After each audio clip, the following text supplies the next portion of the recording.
Hello, I thought I would do something a little different here and begin a Nether only run. After completing a gate run and a Garden of Grind run, I thought it may be a good idea to record my next one. A Nether only run presents itself with a ton of challenges, which may or may not be even more difficult than Garden of Grinds. So why don't we just jump straight into it? So here we are. I needed to do a little setup before this, and have decided to allow the use of /home to make this run more bearable. I have not done any preparation at all for this, and for this first episode, I will just try to complete as much of the quest book as I physically can. I think the first barrier was going to be clay, since the Nether already contains a ton of trees, and yeah. So here I'm going to use this gas to collect as many blocks as I can. The first quest requires me to obtain 8 dirt, which I should easily be able to do by just dying 8 times. Later this dirt will be extremely useful when I need to start my farms. I'm pretty sure the only way I can obtain dirt currently is via this method. Crops are going to be quite a pain. Starting them will require me to find a steady supply of iron or gold to be able to mass produce crop sticks. This may be an issue, but there's nothing a simple farm can't solve. This will probably have to be one of our starting goals. In order to allow crops to survive, we can use a biome called Undergarden, which provides surprisingly really good stats to the ICT crops and is quite common.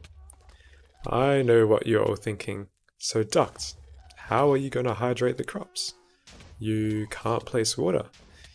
Well, I was thinking the same thing, but found out something that we may be able to use early on. Okay, so after a while, I think we may have the 8 pieces of dirt here to finish our final quest. Oh, there it is. There we go. Oh, let's get some skyberries quickly. Food is going to be very scarce in this game, and we need to get as much as we can in order to survive. Ooh, this gas could actually drop some decent loot. Let's try to kill it. In this game, there's this mob, I guess, class called Infernals. These Infernals can have ranges of modifiers and stats and can drop lots of different items. Typically you can get like a ton of iron, like armor and swords and stuff. You can even get iron and gold, and that's kind of the main way we are going to progress here. Blaze spawners have a 100% infernal rate, so finding one of those is kind of very good. Using /home, I think we're going to have to abuse that quite a lot when killing the blazes, as some of these modifiers can just easily kill you. As you see right there, we do not want to hit that pigman. Okay, so here's going to be our very first bit of wood, so let's finish mining this tree.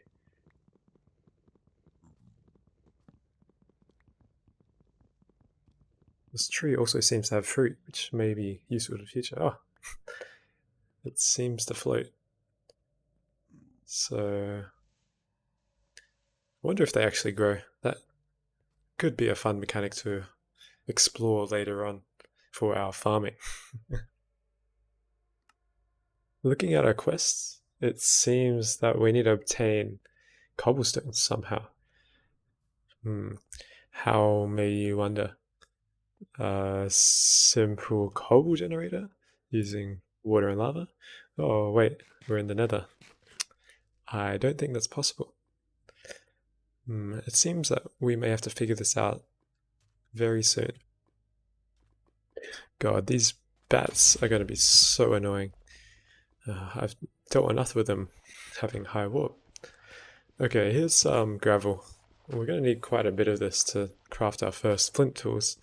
Lucky this is similar to normal progression and is quite nice having some actual blocks compared to Garden of Grinds. Here we go. Let's claim these quests and quickly craft up this flint quest. A free torch is actually kind of nice. It may help us later to reduce the spawns in a blaze spawner or anything else that we find. I'm not actually too sure what spawners we can have, or what spawners can naturally generate in the Nether. I typically avoid this area in a normal run. So let's speedrun to craft all our first flint tools. Yep, there we go, there's all our achievements. Yep, I think we're going to need a bit more gravel.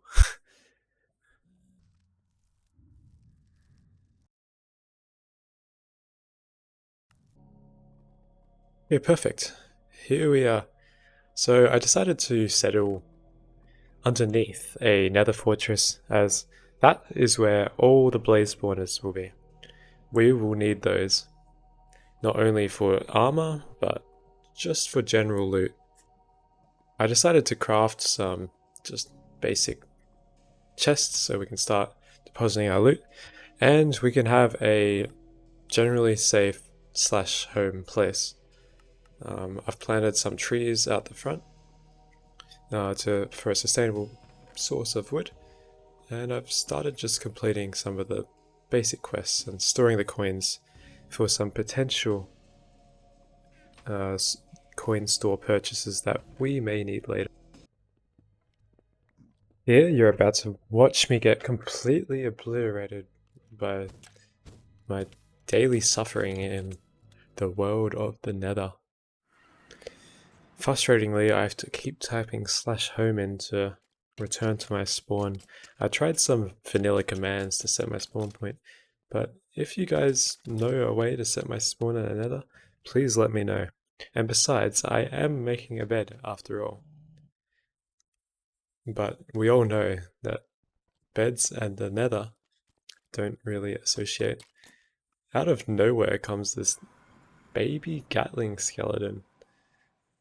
A wither. Just scared the crap out of me.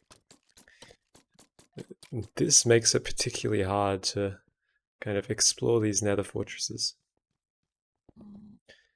Yeah, exploring them, especially without gear, is very annoying. These loot chests can contain quite a lot of useful stuff, including iron and gold, which we can begin to make tools out of and craft some items that we currently do not have access to. This nether wart could later become quite useful if we actually have access to chickens. Apparently in versions 1.7.10, nether wart can breed chickens. That was quite surprising to me, but I think I might do that just for the spirit of this run. I'm sure I can perfectly obtain seeds fine, but yeah, I think it's quite niche and quite funny. Looking at the quests and the crafting recipes, I find out that there's actually a netherrack to cobblestone conversion. Finding this, I instantly try to mine as much netherrack as I can, so I can make up my first furnaces for the quest. So here we craft our first furnace of the run, only to get immediately replaced by their better counterpart, the Nether Furnace, my personal favorite. These bad boys can smelt 2 times as fast. Now we are ready for our final quest, the bed. This will require quite the magnitude of string. In the background, you're watching me trying to kill the zombie pigmen. I later find out that it is infernal and actually has the characteristic of a webber, where it can spawn a spider web on you. So I decide to trap this pigman and try farm all the webs that he can spawn on you. I end up dying probably around 30 times trying to farm string, but I end up getting quite a few pieces. I haven't found much string so far during my run, so I thought this was quite worth it. After an hour, I end up obtaining a fair amount of string and try to prep some other things. Here we go. Peace at last. That was so satisfying. Now time for my experience with blazes. These guys are a delight.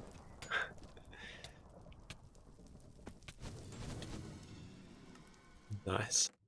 I think it's time to finally start crafting the last task of this chapter, the bed. So I have successfully collected the 30 wool required. If you haven't played GTNH before, every single recipe has been Gregified, which is why you see these recipes require so many different resources and so much microcrafting. I sometimes forget people play other packs that are not GTNH. Recently, actually, I tried a new pack with a bunch of gate players trying to speedrun the Greg Star in all the mods 9 within 7 days. We set that time limit for New Year's Eve, or for New Year's. Yeah, that was quite fun, and you can really see how other packs can be quite broken in very interesting ways. Like being able to world accelerate fighters was quite insane. Having mystical agriculture, being able to produce almost any resource you need in that pack at a very industrial scale. So I just designed this stackable world accelerator and yeah, it kind of popped off. So yeah, I think Aditya from the GTNH Discord, the B-Man, he'll be making a video on that and it should come out whenever he finishes it. So in the background, I've just been trying to craft the bed. I realized that these particular wood types don't actually have fence variations. So we need to figure out how to obtain one of these variations. There are a couple possible answers for this. I just thought to try another tree, another nether tree, but apparently all these PAMs harvest trees just do not work. So we're gonna have to try find a Natura tree that we can mine. Okay, so I've spotted our first tree. Coming up to it, it looks like it's a bloodwood. Apparently you need an iron axe to mine this bloodwood tree. I never knew some trees actually had requirements. But in the distance, I spot another tree. Let's hope it's Natura. Right. In fact, these ghostwood planks are actually from Natura. So maybe it's not just Natura that has all these variations. Okay, I end up coming across this dark wood. Hopefully this has a recipe for the fence posts.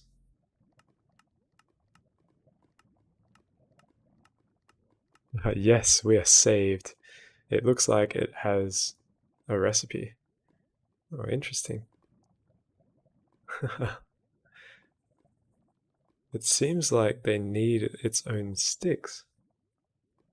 Maybe that's what I was doing wrong. I guess I need a little bit more.